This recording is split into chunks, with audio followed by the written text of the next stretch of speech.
Welcome to the B Word with Jeanne Ives. These segments will discuss bankruptcy and bailouts. The impetus for these segments are twofold. First, the Democrat-controlled Congress is considering a $1.9 trillion spending plan, the fifth bill to ostensibly combat the effects of the ongoing government-induced COVID crisis, and that bill includes sending $350 billion to the states. In that redistribution, Illinois would receive over $13 billion from federal taxpayers, even as they were and continue to be an aggressive lockdown state and a state in perpetual fiscal crisis. More on that later.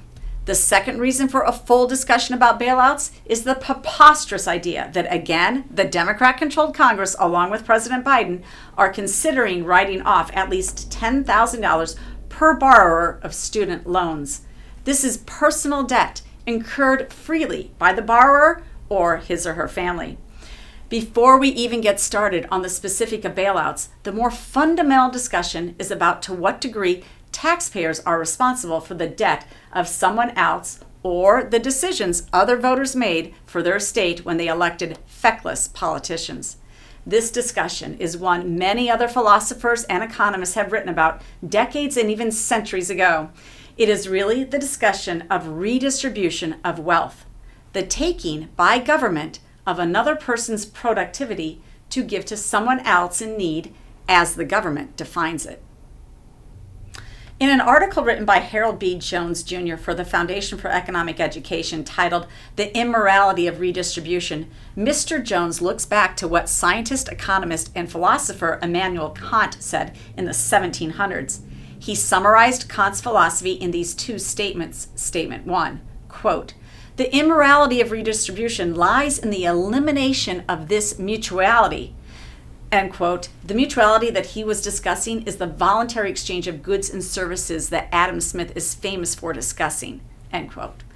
Continuing, quote, "The voter seeks to use the taxpayer as a means to the voter's financial security without at the same time doing anything to serve the taxpayer. The politician attempts to use both the taxpayer and the voter as a means to the politician's goals of power and tenure. The fact that the voter, the taxpayer, and perhaps even the politician may be the same person does not raise the scheme to the level of morality. In fact, it's immorality." Mr. Jones continues, quote, "Kant condemned the paternalistic state because it treats citizens as children. Such treatment, of course, encourages mental immaturity, but it is also the consequence of mental immaturity. The citizen who has reached the level of adulthood in his thinking understands the logical impossibility of a policy that does not allow for universal application and the danger of treating others as no more than the means to his own ends. Such a citizen has set aside the childish belief that the moral and the practical are in conflict. The immoral government that treats Americans as children is their own creation. It will not get better until their economic beliefs have risen to the level of a rational morality." End quote.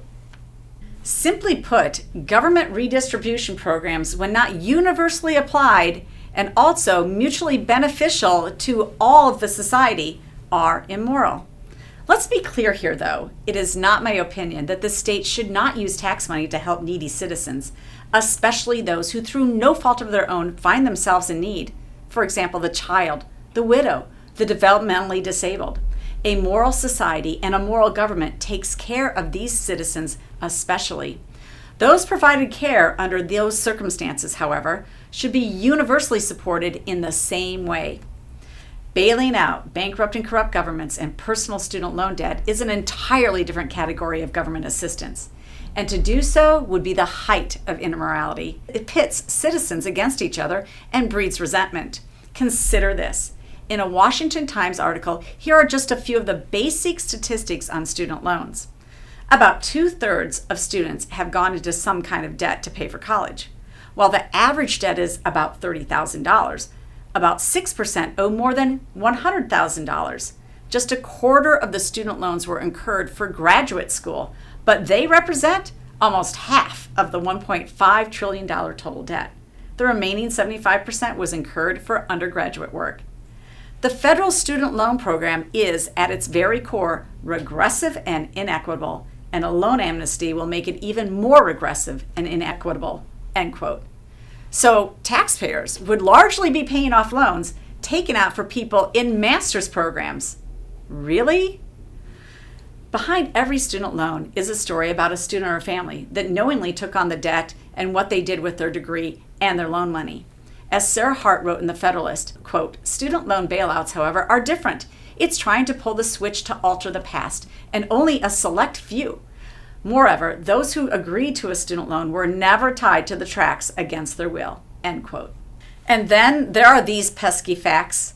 Only 1/3 of U.S. adults have college degrees. Many of those college graduates worked multiple jobs, served their country in the military, or worked hard to earn scholarships. On state bailouts, no better example exists as to why other states' taxpayers shouldn't bail out states than Illinois. Illinois has an estimated real pension debt of $240 billion according to Moody's.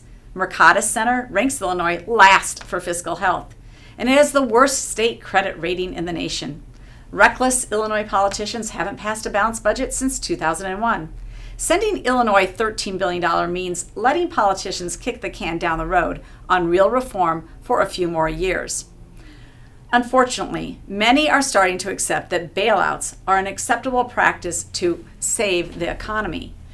Greece got a bailout from the European Union and International Monetary Fund beginning in 2010. AIG, a large global insurance company, got a taxpayer-funded bailout in 2008 and 2009, and then sent much of the money to some of the wealthiest banks in the world. As a society, is it moral to believe in too big to fail? Is it moral to pay personal debts with taxpayer money? Now, the flip side of bailouts is bankruptcy. Remember when Illinois Senate President Don Harmon, in the midst of the pandemic, tried to make the case for a state bailout for Illinois? That's when U.S. Senator Mitch McConnell famously said the B word, meaning bankruptcy. Stay tuned for my next segment on the B word as we go more in depth on the topic of bailouts and bankruptcy.